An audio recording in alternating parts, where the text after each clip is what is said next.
വളരെ ടേസ്റ്റി ആയിട്ടുള്ള നല്ല ചിലവ് കുറഞ്ഞിട്ടുള്ള ഒരു കിടിലൻ പുഡിംഗ് ആണ് ഇന്ന് ഷെയർ ചെയ്യുന്ന എല്ലാ സാധനങ്ങളും വീട്ടിലുള്ളതൊക്കെ തന്നെയാണ്. അപ്പോൾ എങ്ങനെയാണ് ചെയ്യുന്നത് നോക്കാം. അപ്പോൾ ഇതിന് ആദ്യം വേണ്ടത് ഒരു 1/2 കിലോ ക്യാരറ്റ് ഒന്ന് നന്നായിട്ട് ക്ലീൻ ചെയ്ത് കട്ട് ചെയ്തെടുത്തിട്ടുണ്ട്. അതിൻ്റെ കൂടെ തന്നെ നമുക്ക് 4 ടേബിൾ സ്പൂൺ കോൺഫ്ലോർ വേണം. അപ്പോൾ സാധാരണ ടേബിൾ സ്പൂൺ ഒന്നും ഇല്ലെങ്കിലും സാധാ ഒരു നമ്മൾ കറിക്കൊക്കെ എടുക്കുന്ന കുഞ്ഞ് സ്പൂൺ ഉണ്ടല്ലോ അതിലെടുത്താൽ മതി. എന്നിട്ട് അതിലേക്ക് ഒരു 1/2 കപ്പ് വെള്ളവും കൂടെ ഒഴിച്ചിട്ട് ഒരു 1/2 ഗ്ലാസ് വെള്ളവും കൂടെ ഒഴിച്ചിട്ട് നന്നായിട്ടൊന്ന് മിക്സ് ചെയ്തെടുക്കുക. ഒട്ടും തന്നെ കട്ടയില്ലാതെ വേണം നമ്മൾ കലക്കിയെടുക്കാനായിട്ട്.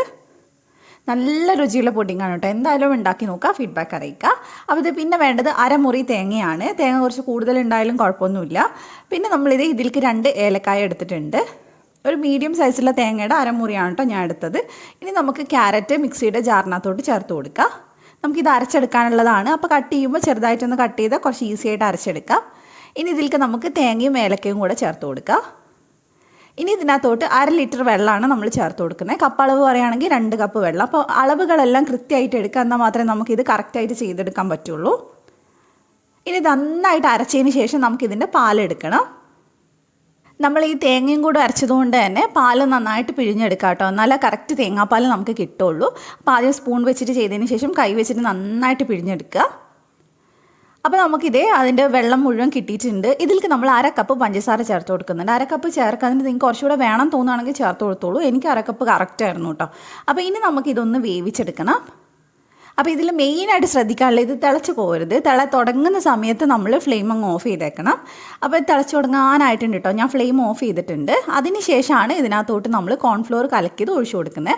അപ്പോൾ ഫ്ലെയിം ഓഫ് ചെയ്തിട്ട് മാത്രം ഒഴിച്ചു കൊടുക്കുക, അത് ശ്രദ്ധിക്കണം. കാരണം തേങ്ങാപ്പാൽ ഒഴിച്ചുകൊണ്ട് തന്നെ അത് ചിലപ്പോൾ തിളക്കുന്ന സമയത്ത് പിരിയാൻ ചാൻസ് ഉണ്ട്. അപ്പോൾ നന്നായിട്ട് നമുക്ക് കോൺഫ്ലോർ ചേർത്തതിന് ശേഷം ഇളക്കിയെടുക്കുക. അതിങ്ങനെ തിക്കായിട്ട് വരും, കട്ടിയായിട്ട് വരും. ഇനി നമുക്ക് ഫ്ലെയിം ഓൺ ചെയ്തിട്ട് ഇതിനൊന്ന് കുറുക്കിയെടുക്കണം. അപ്പോൾ അത് ഈ ഒരു പരുവാവുന്നത് വരെ, നല്ല തിക്കാവുന്നത് വരെ കുറുക്കിയെടുക്കുക. എന്നാലേ നമുക്ക് സെറ്റ് ചെയ്തെടുക്കാൻ പറ്റുള്ളൂ. വെള്ളം പോലെ ആയിക്കഴിഞ്ഞാൽ ഇത് സെറ്റായിട്ട് കിട്ടില്ല. ഇനി നമുക്ക് ഫ്ലെയിം അങ്ങ് ഓഫ് ചെയ്യാം. അതിനുശേഷം നമുക്കിതിനെ ചൂടോടെ തന്നെ ഒരു ബൗളിനകത്തോട്ട് ഒഴിച്ചു കൊടുക്കുക, അല്ലെങ്കിൽ ഒരു പുഡിംഗ് ട്രേയിൽ ഒഴിച്ചു കൊടുക്കുക. ചെറിയ ചെറിയ ബൗളിൽ വേണമെങ്കിലും നിങ്ങൾക്ക് ചെയ്തെടുക്കുക കേട്ടോ. കുട്ടികൾക്കൊക്കെ കൊടുക്കുമ്പോൾ അങ്ങനെയാണ് കുറച്ചുകൂടി ഇഷ്ടമാവുക. അപ്പോൾ ഞാനിതൊരു ബൗളിലേക്ക് മുഴുവനായിട്ട് ഒഴിച്ചിട്ടുണ്ട്. ഇനി ഇതിൻ്റെ ചൂട് മൊത്തം പോയതിന് ശേഷം നമ്മളിത് ഫ്രിഡ്ജിൽ വെച്ച് ഒരു 3-4 മണിക്കൂർ ഒന്ന് തണുപ്പിച്ചെടുക്കുന്നുണ്ട്. ഇതൊന്ന് ക്ലീൻ റാപ്പ് ചെയ്തിട്ടോ അല്ല അടച്ചു വെച്ചിട്ടോ തണുപ്പിച്ചെടുത്താൽ മതി. ഇപ്പോൾ നന്നായിട്ട് തണുത്തിട്ടുണ്ട്. സൈഡൊക്കെ ഫുള്ള് വിട്ട് വന്നിട്ടുണ്ട് കേട്ടോ. കണ്ടില്ലേ, സൈഡൊക്കെ ഫുള്ള് വിട്ട് വന്നതിന് ശേഷം മാത്രം നമ്മളിത് വേറൊരു പ്ലേറ്റിനകത്തോട്ട് തിരിച്ചിട്ട് കൊടുക്കുക. അപ്പോൾ അതേ ഈ ഒരു പരുവത്തിലുണ്ടാവുക. നല്ല ജെല്ലി മാതിരിയാണ് ഉണ്ടാവുക. നമുക്ക് ചൈന ഗ്രാസോ ജെലാറ്റിനോ ഒന്നും ചേർക്കാതെയാണ് ഇതേപോലെ നല്ല പെർഫെക്റ്റ് ആയിട്ട് കിട്ടിയിട്ടുള്ളത്. അപ്പോൾ നിങ്ങൾ കുഞ്ഞു കുഞ്ഞു ബൗളിലാക്കുകയാണെങ്കിൽ ഓരോ ബൗൾ വെച്ചിട്ട് കുട്ടികൾക്ക് കൊടുക്കുമ്പോൾ നല്ല രസം ഉണ്ടാവും. അപ്പോൾ നമുക്കിനി ഇതെടുത്ത് കഴിച്ചു നോക്കാം. അപ്പോൾ കണ്ടില്ലേ, ഈ ഒരു പരുവത്തിലാണ് കേട്ടോ ഉണ്ടാവുക, നല്ല ക്രീമി ആയിട്ട്. അപ്പോൾ പെരുന്നാളിന് ധൈര്യമായിട്ട് ട്രൈ ചെയ്യാൻ പറ്റിയ നല്ല രുചിയുള്ള പുഡിങ്ങാണ്. ഉണ്ടാക്കി നോക്കുക. ഇഷ്ടമാണെങ്കിൽ ഇതുപോലത്തെ റെസിപ്പീസിന് വേണ്ടി ധ്യാൻസ് കണ്ണൂർ കിച്ചൺ ഒന്ന് സബ്സ്ക്രൈബ് ചെയ്യുക. മറ്റൊരു നല്ല റെസിപ്പി ആയിട്ട് നമുക്ക് വീണ്ടും കാണാം. Thank you for watching.